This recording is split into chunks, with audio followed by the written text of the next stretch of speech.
Antonio has the second highest number of homeless people in the state, right after Dallas. That's according to the U.S. Department of Housing and Urban Development. KENS 5's Rania Kaur talks with one local advocate who believes homelessness in the city is even higher. At night, Texas glows like a promise. Highways shine like rivers of light. Downtown towers shimmer in glass and steel. Oil money, tech money, new money. And right under that glow, in the same cities people call the land of opportunity, entire blocks have quietly turned into streets of tents. Since 2020, visible encampments in Texas have surged by roughly 65%. In Austin, Dallas, Houston, San Antonio, it is no longer rare to see a cluster of tents. You see whole neighborhoods made of tarps, broken RVs, and cars that do not move anymore. Here's the part most people never hear. Many of the people in those tents have jobs, full-time jobs. They prepare food downtown.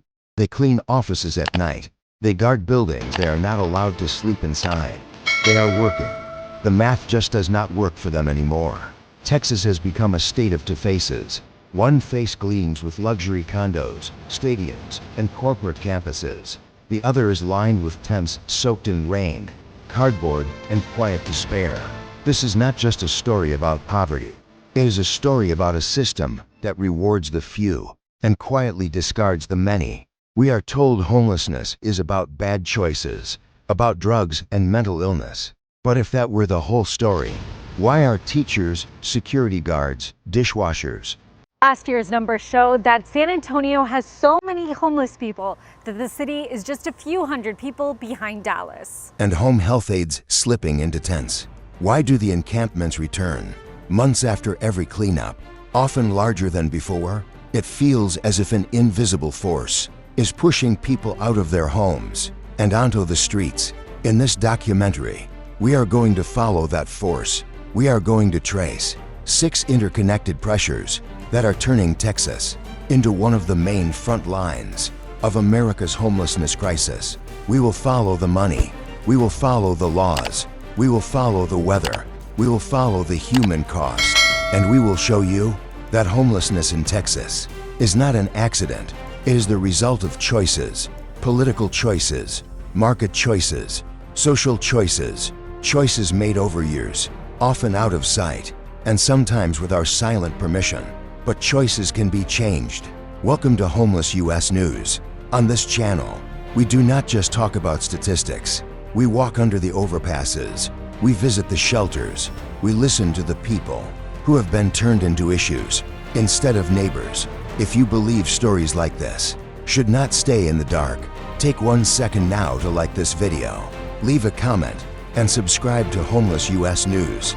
You are not just helping a channel, you are helping these stories travel beyond the sidewalks where they usually die. Now, let's begin. That's what's important, is that you can have people in shelter and they can stay there for months and months until they're ready to go to a permanent supportive housing unit.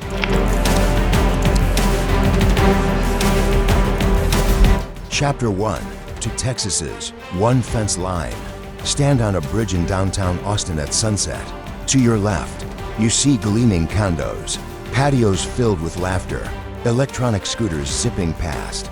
To your right, under that same bridge, you see tents pressed together, so tightly you can barely walk between them.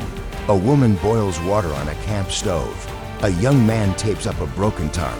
Children color on cardboard that used to be someone's shipping box. Same city, two realities separated by a strip of concrete. In Dallas, glass offices stretch up toward the sky. Inside, people talk about quarterly earnings and the future of innovation.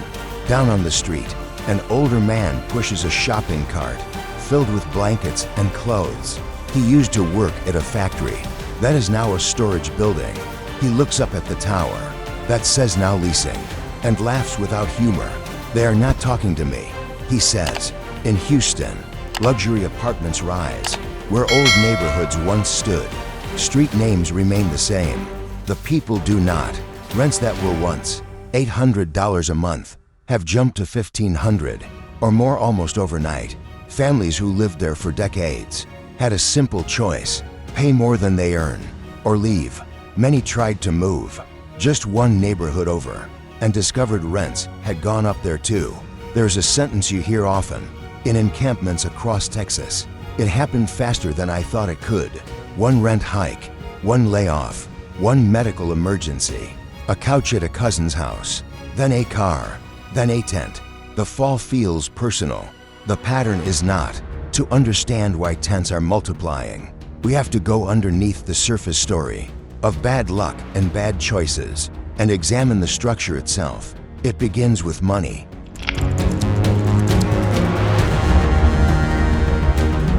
Chapter 2, Force 1, the economic trap. At the core of this crisis sits a simple, brutal equation.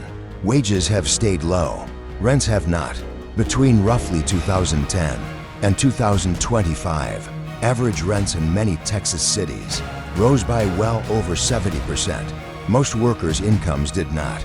For low and middle income workers, even to full-time jobs, can barely cover housing. When 50 to 70% of a paycheck goes out the door on rent, there is no space left for an emergency, no space for a broken transmission, a hospital visit, a week without work. One hit, and the whole structure collapses. Evictions in Texas surged after the pandemic protections ended. By 2025, filings in some places were around 40% higher than before the pandemic. These were not dramatic movie scenes. They were quiet notices on doors. Families who had never missed a payment found themselves 1 month behind, with no savings and nowhere to fall. And when you get evicted, the system does not forget. Landlords share databases. Applications ask, "Have you ever been evicted?" A single yes becomes a locked door. No amount of honesty can open. Then comes the no address trap. No address, no easy way to apply for jobs.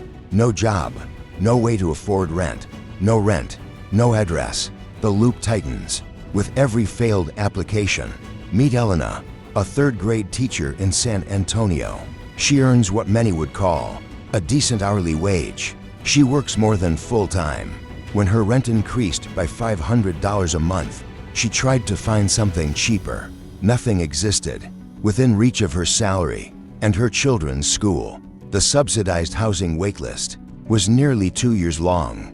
So now, Elena and her 2 kids sleep in a friend's garage. She showers at school before her students arrive. She keeps extra clothes in a locked cabinet in her classroom. "My students think I am strong," she says. "Inside, I am terrified. What happens if someone finds out their teacher does not have a home?" Elena is not an exception. She is one of a growing group you almost never hear about. The working professional homeless. Teachers, nurses, paramedics, warehouse staff, airport workers, people who followed the rules, got the training, showed up on time, and still slid right out of the housing market.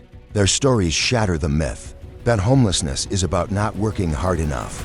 They are working. The math is simply rigged against them.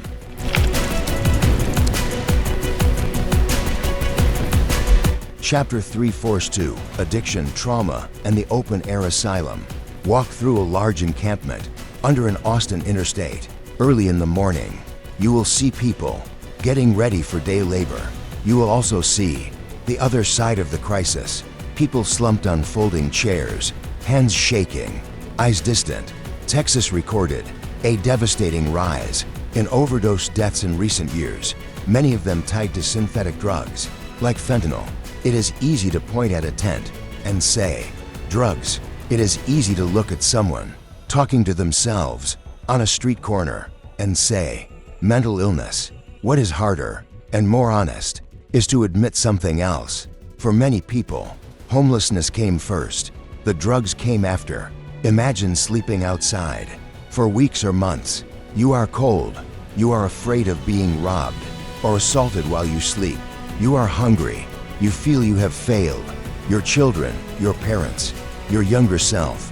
Then someone offers a pill, a pipe, a powder that promises to make the fear fade for a few hours.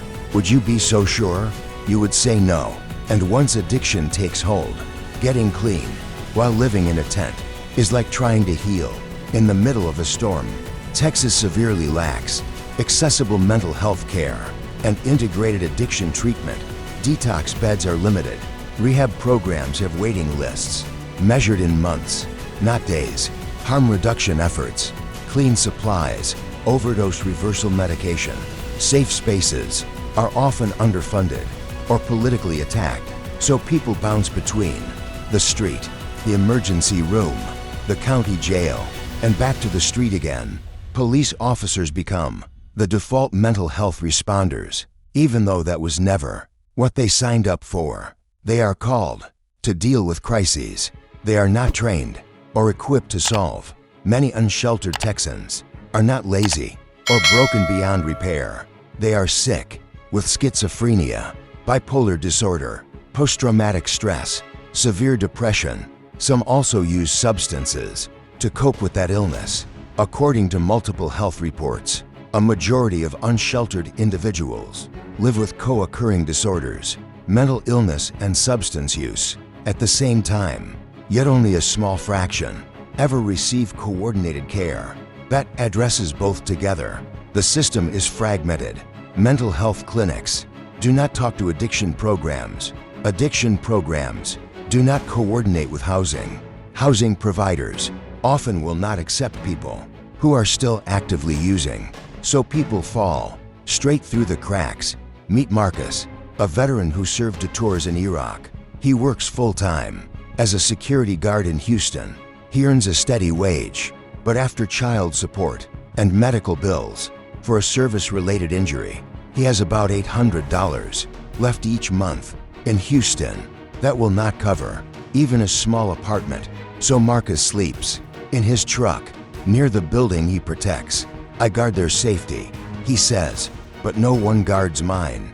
Marcus also lives with untreated PTSD. He tried to get mental health care through the system built for veterans. The earliest intake appointment was months away. The nightmares did not wait. He found fentanyl instead, not for fun, but for silence.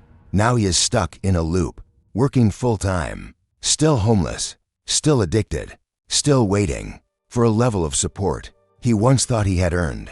Marcus is not a rare exception. He is what happens when mental health, addiction, and housing are treated as separate problems instead of one intertwined emergency.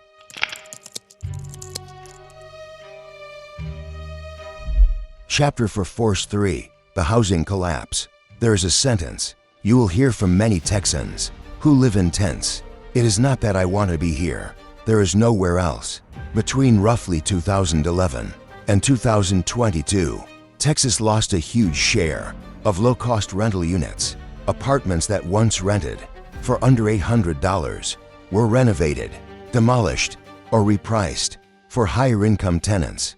New construction focused on luxury and market-rate projects, units that are beautiful but far beyond the reach of working-class residents. From a developer's perspective, the logic is clear. Why build an apartment you can rent for $800 when you can build one that rents for $2,500 or more? The profit is obvious. The human cost is hidden until tents appear. For every 100 low-income households in Texas, there are only a few dozen truly affordable units available. That leaves a gap for the rest, a gap that people try to fill with overcrowded apartments, couches in relatives' homes, motels charged weekly, and finally, the street. Shelters are important, but they were never designed to carry this entire load. In Houston, Dallas, Austin, intake workers repeat the same line night after night. We are full. Try again tomorrow. Even when beds are open, barriers remain. Many shelters will not accept pets, couples who want to stay together, LGBTQ+ youth who feel unsafe inside, people with certain medical needs, or those who cannot safely follow strict curfews because of night work. Some shelters are well run, others are chaotic, crowded, and dangerous for trauma survivors. So people make a choice. Most housed observers do not understand. They choose a tent, not because it is comfortable, because it offers a small amount of privacy, control, and safety they cannot find elsewhere. Under a bridge, you can at least zip the door, but tents are fragile solutions in a state that still treats shelter as a reward, not a right. You cannot solve homelessness if there is literally no place to house people until Texas decides to build deeply affordable units. At the scale of the problem, streets will continue to turn into survival zones, one tent at a time.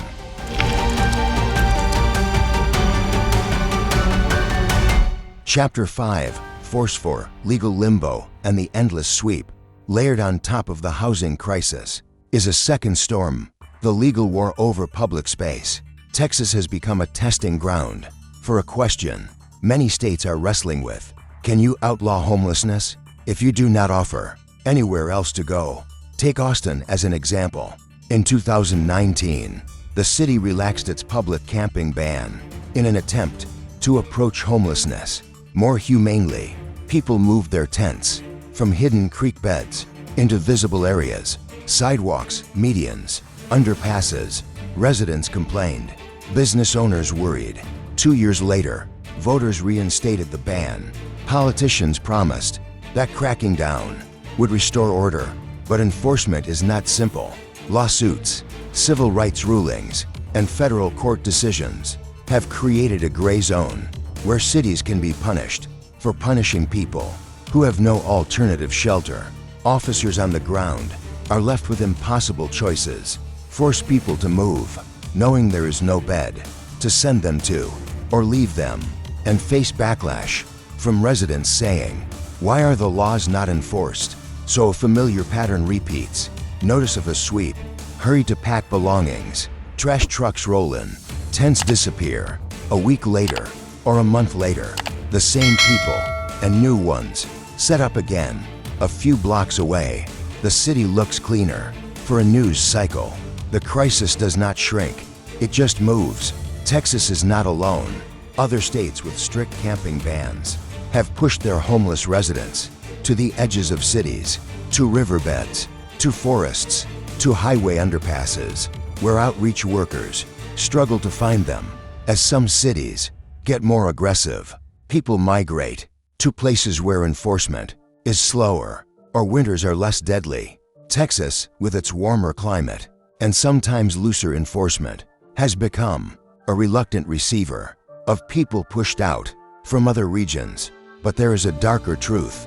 Criminalizing sleeping outside does not reduce homelessness.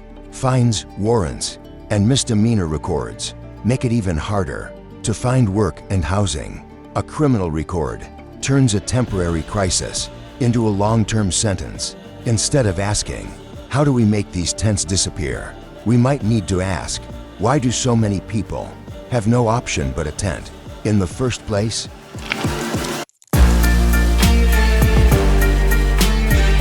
Chapter 6: Force 5: Climate, Migration, and the New Exiles. When we talk about homelessness, we rarely talk about the weather. We should.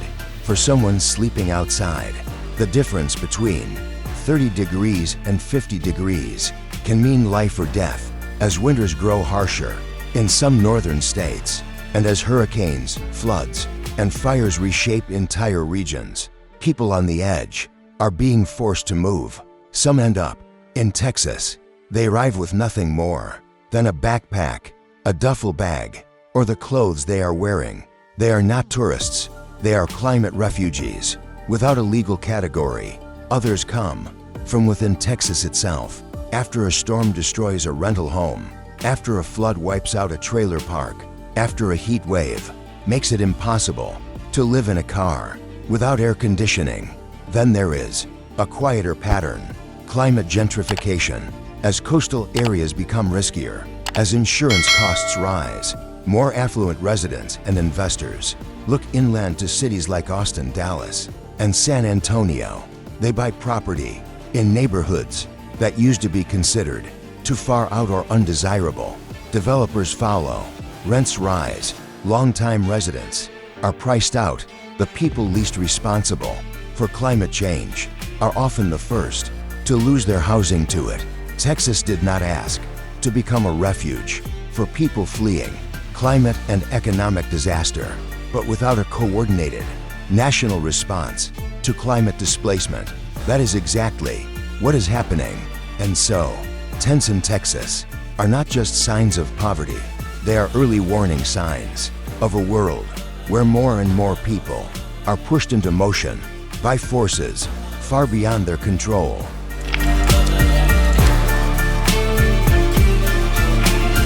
Chapter 7, Force 6, Seeds of Hope. If this were only a story of failure and collapse, it would be easy to turn it off. But there is another side to the Texas story, one that rarely makes headlines. It is the story of what is already working. In Houston, leaders decided to try something radical in its simplicity. Housing first. Give people homes first, then wrap them in support. Counselors, medical care, job training, peer support. No requirement to be sober first. No demand to get your life together before you earn a key. The results have been profound. Chronic homelessness dropped dramatically over several years. Emergency room visits, jail bookings, and crisis calls fell along with it. Cities that spend money on housing and services discover something interesting. Compassion is cheaper than chaos. In San Antonio, a campus called Haven for Hope offers more than just beds. Under one set of roofs, people can access mental health care, addiction treatment, job training, child care, and support to move into long-term housing. In and around Austin, organizations like Mobile Loaves and Fishes have built tiny home communities for people who were chronically homeless, places where residents have their own doors, their own porches, their own addresses. Neighbors look out for each other. Meals are shared. Gardens grow where there used to be nothing but concrete. These are not miracles. They are choices. Choices to treat housing as the starting line for recovery, not the reward at the end. Outside of Texas, the evidence is even clearer. Finland treats housing as a basic human right and has nearly eliminated street homelessness. Portugal chose to treat drug use as a health issue, not a crime, and saw overdose deaths plummet. The tools exist. The question is not, can this be done? The question is, do we have the courage to do it at the scale the crisis demands?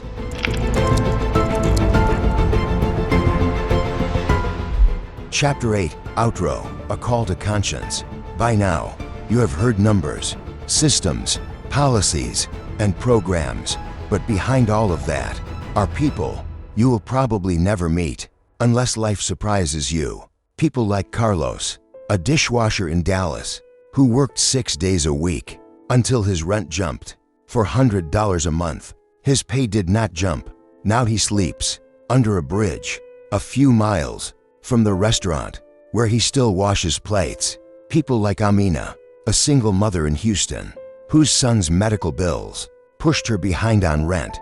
The landlord did not wait. She and her children now sleep in a donated tent behind a strip mall. She keeps her son's medications in a cooler packed with ice from a gas station. People like James, a veteran in San Antonio, living with severe PTSD and a service dog that helps him stay grounded.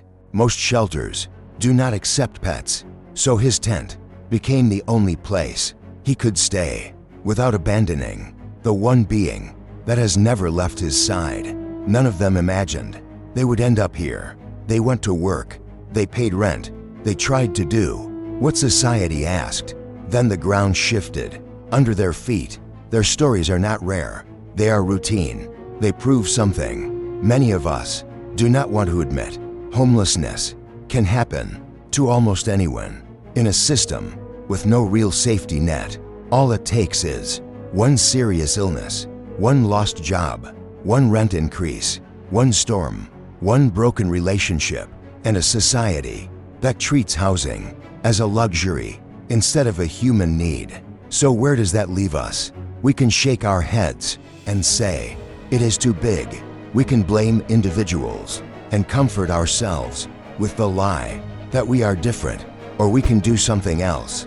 We can decide that tents on sidewalks are not normal, no matter how often we see them. We can decide that a state as wealthy as Texas can do better than forcing working people to sleep in their cars. We can decide that addiction and mental illness deserve treatment, not handcuffs, and we can act even in small ways. Here is what that can look like. Support local organizations that provide housing, food, legal aid, and health care. Speak up for policies that actually build affordable housing instead of just clearing tents. Challenge conversations that reduce human beings to stereotypes. Look someone in the eye the next time you pass their tent, and remember, you're looking at a neighbor, not a nuisance. Change will not start with one video, but it can start with one person who refuses to look away. Maybe that person is you. Here at Homeless US News, we will keep telling these stories from Texas and from across the country until they are impossible to ignore. If you watch this far, you have already shown something about who you are. You are not indifferent. So do one more thing. Like this video, subscribe to Homeless US News, leave a comment about what struck you most, not for us, for the people whose voices rarely make it this far, because somewhere in Texas tonight, Elena is still teaching, Marcus is still guarding that building, Carlos is still washing dishes, Amina is still tucking her son inside a tent, James is still holding on to his dog and his sanity. They have not given up, so why should we? Their resilience is a mirror held up to all of us. Their struggle is our call, and their hope, small, fragile, but still alive, is the seed of a different Texas and a different America if we choose it. Thank you for watching. Thank you for listening. Thank you for caring. Now, go be the person who sees someone the world has learned to ignore.